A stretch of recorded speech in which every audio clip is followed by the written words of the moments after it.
Tonight, we turn the clock back to the summer of 1912, a humid evening when silence descended not as peace, but as a chilling prelude to an unimaginable horror. Indeed. In the very heartland of America, the quiet town of Villisca, Iowa, would awaken to a tragedy so profound, it shattered any sense of security and left an indelible scar. 8 lives extinguished in moments by an axe. The sheer brutality of it is compounded by a disturbing lack of answers that persists to this day. We are compelled to ask profound questions about that night of June 10th. Primarily, how could such a violent act occur without a single cry, without waking anyone in that small house? It is a silence that defies comprehension. And beyond the grim mechanics, there were disturbing details. The deliberate covering of mirrors, the careful draping of cloths over the faces of the victims. These strange, almost ritualistic actions add layers of disturbing complexity. They suggest a motive far beyond simple rage or robbery, pointing to a mind attempting to obscure, to erase, or perhaps to impose its own perverse order. Was this the work of an unknown transient, an elusive shadow passing through Villisca? Or, more disturbingly, the act of someone known, someone who walked among them? That is the enduring, agonizing question that resonates over a century later. The shadows of Villisca conceal a truth we still strive to uncover. To truly grasp the horror that unfolded, we must first look to the setting itself, Villisca, Iowa, a name derived from a Native American word that once meant pretty place. And in 1912, it presented that idyllic image, a vibrant hub of commerce and agriculture, home to over 2,000 souls. The railroad, a lifeline, cut through the town, bringing both prosperity and a certain anonymity with its goods and strangers. It was, in many ways, the quintessential American small town of the era, a place where doors were left unlocked, where the patterns of life were predictable, and where neighbors were intimately familiar with each other's lives. But beneath that veneer of Midwestern tranquility, tensions subtly simmered. The quiet friction of business rivalries, the deep-seated resentments of local politics, the fervent intensity of religious conviction, these were the unseen currents, ready to boil over in a way no one could have ever imagined. At the heart of this enduring mystery lies the Moore family. A family that, by all accounts, represented the very fabric of American ambition and success in the early 20th century. Josiah B. Moore, the father, a man who truly built himself from nothing. He had become a significant figure in the burgeoning farm implement trade, a 43-year-old businessman well known for his drive. Indeed, though it's worth noting that while many admired his trajectory, his sharp business acumen didn't necessarily endear him to everyone. His wife, Sarah, anchored their home. Her life was deeply intertwined with their church and the raising of their 4 children. Herman, Catherine, Boyd, and the youngest, Paul, who was just 5. A full house, lively and seemingly prosperous. They were, in essence, the very picture of the American dream. A dream, tragically, that some now speculate may have cast a dangerous shadow upon them. Beyond the immediate victims, the Moore family, the grim embrace of that night extended further, didn't it? Other lives were tragically drawn in. Indeed.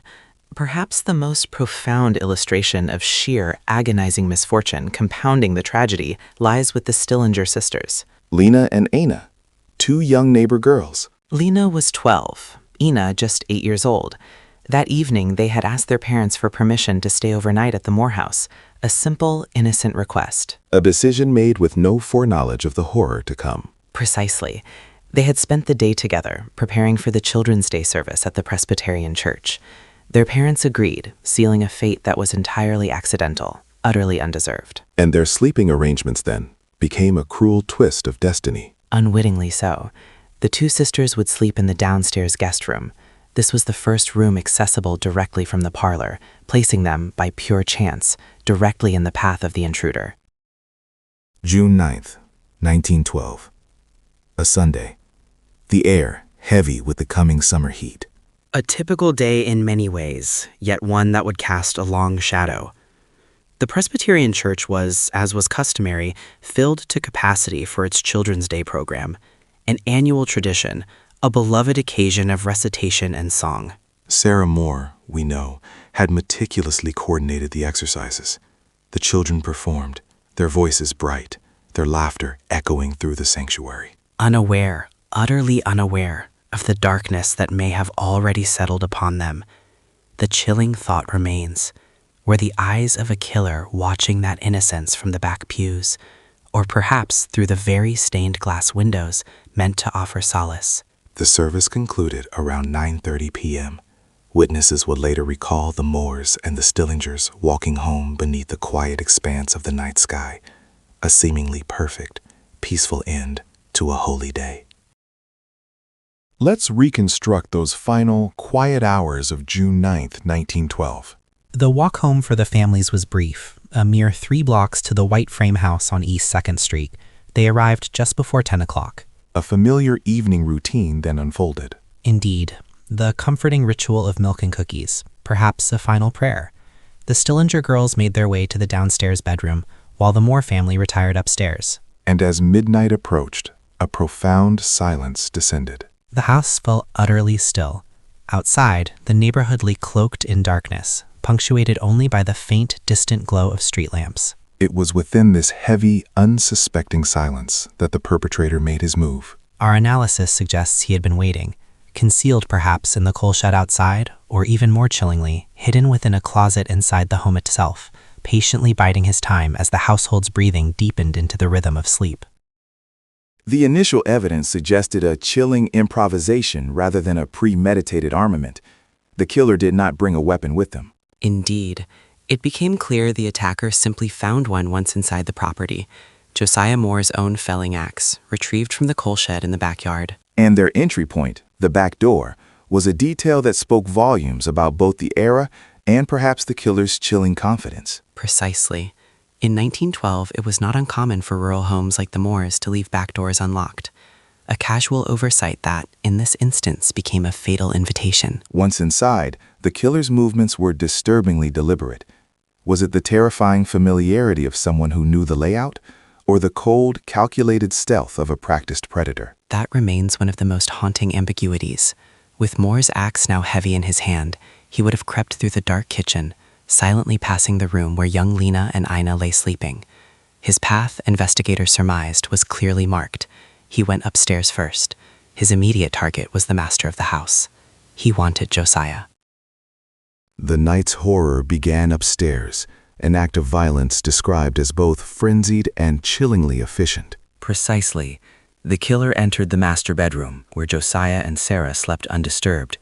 The first blow aimed at Josiah was delivered with such raw force it grazed the ceiling, leaving a gouge, a brutal, indelible mark, and a critical piece of evidence. Josiah was struck with the blade, While the others, Sarah and subsequently the children, were bludgeoned with the blunt pole of the axe. They never woke. A terrifying, silent finality. From there, the killer moved to the children's room.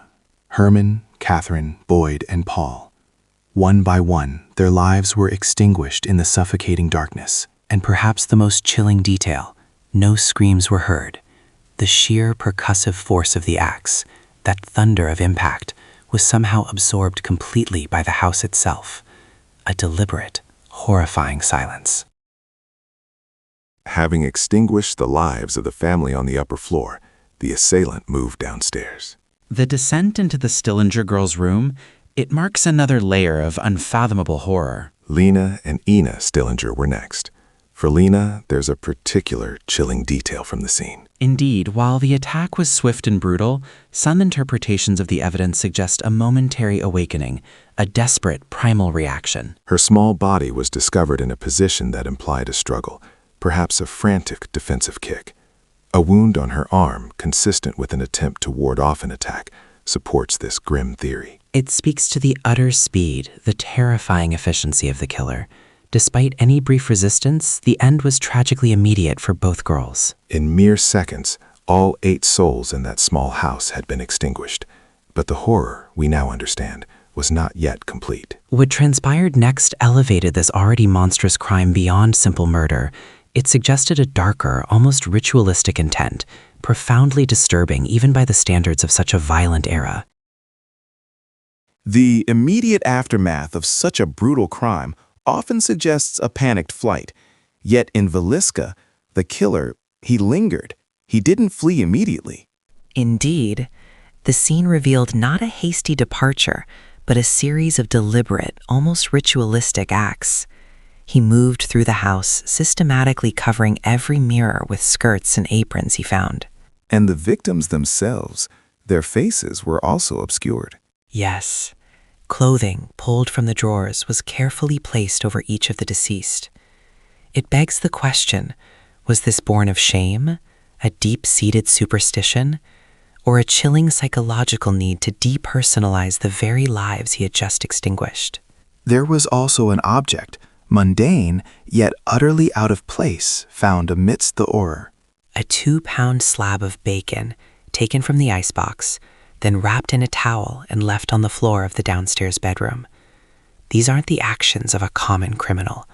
They speak to a mind that was not merely violent, but profoundly disturbed, operating under a unique and unsettling internal logic. The morning of June 10th, 1912. A new day dawned over Villisca, but it would not bring peace. On the contrary, that particular sunrise would illuminate a scene of unspeakable horror, marking the beginning of Iowa's most enduring unsolved mystery. Around 7 o'clock, Mary Peckham, the Moore's next-door neighbor, was carrying out the mundane task of hanging laundry. She was the first to sense that something was profoundly amiss at the Moore residence. For a household of 8, including 6 children, and with livestock dependent on daily care, the silence Mary observed was deeply unnatural. The absence of the usual morning sounds, the stirring of the family, the clatter from the kitchen, even the restless complaints of unattended animals would have been a chilling omen. Troubled by the absolute stillness, Mary Peckham contacted Josiah Moore's brother, Ross. He arrived, knocked, and shouted, but received no response. It's the moment when the ordinary gives way to a creeping dread. That persistent, unnatural quiet, despite repeated attempts to break it, would have been deeply unsettling for Ross. Using a key he possessed, Ross Moore made the grim decision to enter. He pushed open the door, stepping into the parlor, and immediately, in the guest room off the parlor, he saw it. Blood on a bed. The discovery was immediate and stark. He didn't need to venture further to understand the gravity of what lay within. His reaction, running from the house, screaming that something terrible had occurred, was the raw, primal cry of a man confronted with an incomprehensible tragedy.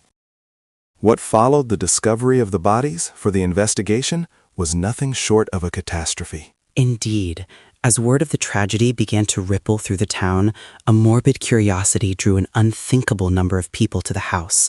Marshal Hank Horton arrived, but he was simply powerless to hold back the burgeoning crowds. Hundreds, it's believed, walked directly through the very rooms where these horrific acts had taken place. Yes, before any state authorities could even begin their work, the scene was irredeemably compromised. Accounts describe people gawking at the victims, touching the walls, even pilfering macabre souvenirs. And with each unguided footstep, each curious touch, any vital trace, a footprint, a fingerprint, a subtle clue, was trampled, erased, lost to oblivion. Within the hour, the crime scene's integrity was utterly shattered. It rendered the daunting task of identifying the killer nearly impossible from the outset. With the initial investigation hampered, the community of Villisca, desperate for answers, began to look elsewhere. The focus, perhaps inevitably, shifted from forensic facts to local speculation. And it was in this vacuum of evidence that Frank Jones emerged as the first major suspect. He was a man of considerable local power, an Iowa state senator, in fact, and his connection to the Moore family was deeply complex. A business rival, if I understand correctly. Precisely. Josiah Moore had once worked for Jones, but then left to establish his own competing business. This created a palpable tension, certainly. But the rumors extended beyond mere professional rivalry, touching upon a far more scandalous motive, an alleged affair between Josiah Moore and Jones's own daughter-in-law. So the theory wasn't that Jones himself committed the act. No, not directly. The belief was that Jones, being a man of means and influence, had hired someone to carry out the murders, a proxy, to eliminate his rival and perhaps silence a personal disgrace. It was a theory that took firm root among a significant portion of the town. Yet, for all the conviction in Villisca, was any hard evidence ever found to link Senator Jones to the crime? Tragically, no. Despite his prominence and the widespread belief in his culpability, not a single piece of concrete evidence ever surfaced that could definitively connect Frank Jones to the brutality in the Moore household. And yet, for a large faction of Villisca, he remained, in their minds, the undeniable architect of that horrific night. In the grim aftermath, one theory took hold with particular force, that of a professional hitman.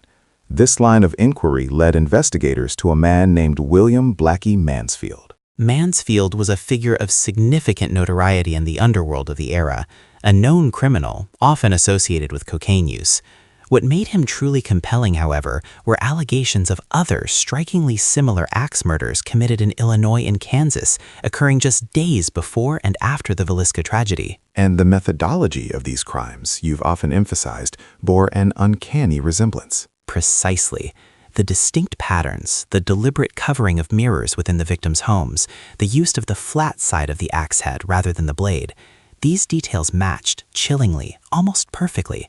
It suggested a dark signature. This compelling circumstantial evidence eventually led to his apprehension. Mansfield was brought to Iowa, and a grand jury was convened to consider charges. Yet his time under scrutiny was brief. Mansfield produced what appeared to be unimpeachable payroll records, definitively placing him at work in Illinois at the exact time of the Villisca murders. He was subsequently released. A definitive alibi, then, seemingly closing that avenue of investigation. For the legal system at the time, yes. But for many historians looking back across the decades, a deep, persistent suspicion remains. The belief is that Mansfield's alibi was expertly fabricated, perhaps even orchestrated by powerful hidden figures who wished to keep him from justice. The questions, therefore, linger. Then there was the Reverend George Kelly, A figure truly quite remarkable in his peculiarities. a traveling preacher, small in stature, known for his decidedly eccentric mannerisms.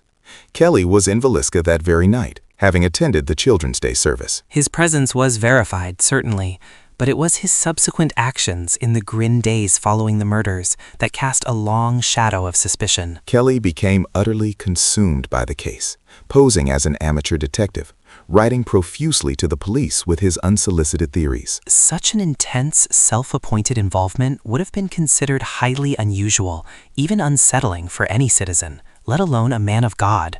It suggested a mind either deeply disturbed or possessing a morbid fascination with the horror that had unfolded. And most unsettling of all, he was known to preach sermons that spoke of slaying utterly. That phrase, pulled from certain biblical texts, could be interpreted by a radical mind as a divine decree for violence.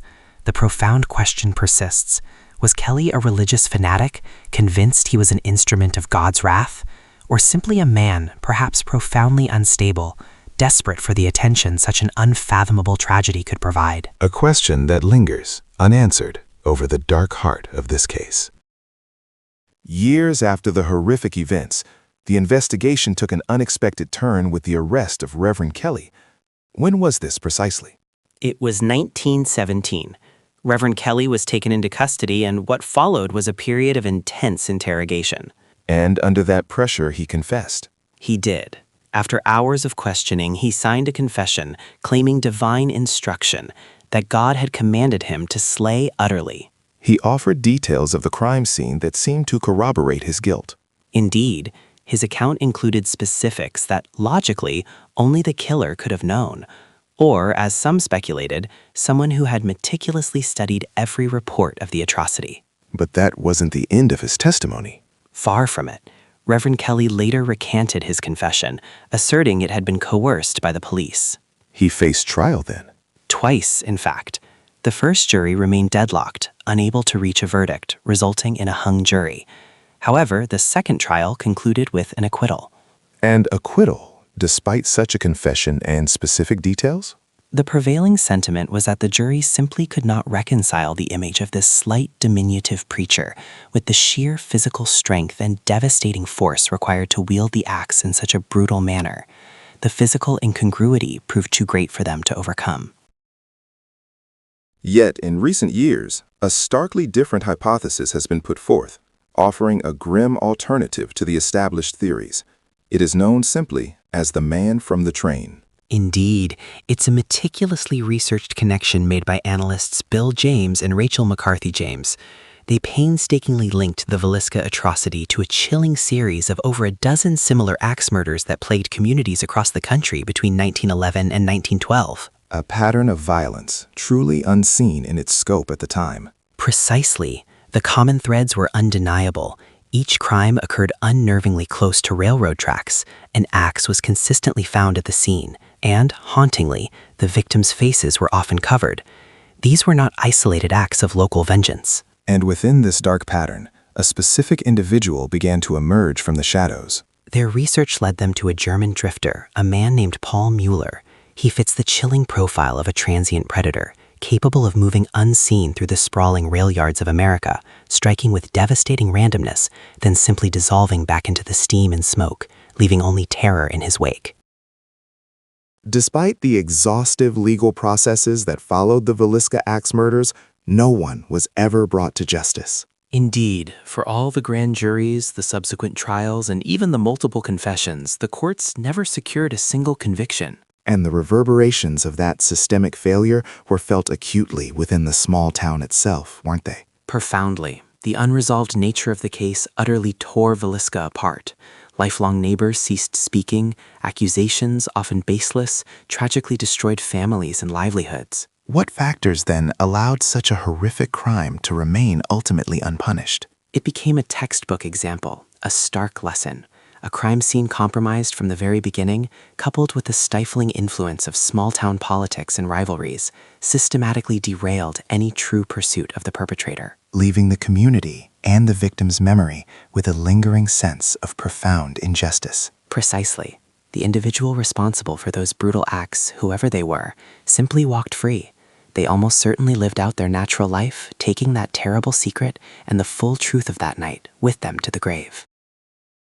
Even today, the house on East 2nd Street remains. It stands as a meticulously restored artifact, a chilling echo of 1912, every detail carefully brought back to that fateful year. Now, it functions not just as a historical site, but something more, a place that draws a peculiar kind of pilgrimage. Indeed, it has become a magnet for the curious, for paranormal investigators, and for tourists seeking a connection to the unexplained.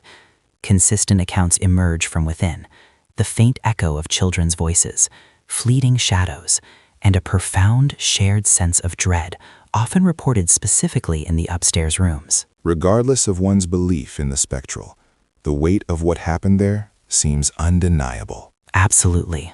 The very air inside still feels heavy with the violence, the tragedy that unfolded. It's an atmosphere that transcends simple history. The Villisca axe murders. Over a century has passed, and this brutal crime remains one of the most profoundly unsettling cold cases in American history. Indeed, that June night in 1912 saw an entire family and 2 young visitors extinguished with a horrific, calculated violence. The sheer brutality of it, the lack of a definitive answer, still chills to the bone. And the list of potential culprits has only deepened the mystery. Was the architect of such an atrocity a figure of local prominence, perhaps Frank Jones, driven by bitter rivalries? That theory certainly gained traction at the time, fueled by local tensions and suspicion. But then there were whispers of a more transient evil, a drifter, a serial killer like Paul Mueller, linked to other unsolved cases across the region. And, of course, the deeply disturbing figure of Reverend Kelly, whose confession, however dubious, continues to haunt the historical record. 3 profoundly different paths, each leading only to further questions. The true perpetrator, it seems, slipped away into the shadows of that Iowa night, leaving behind only speculation and an enduring sense of dread. The passage of time has done little to illuminate the darkness. The truth, for all our investigation, remains lost to us, a silent testament to a terror that has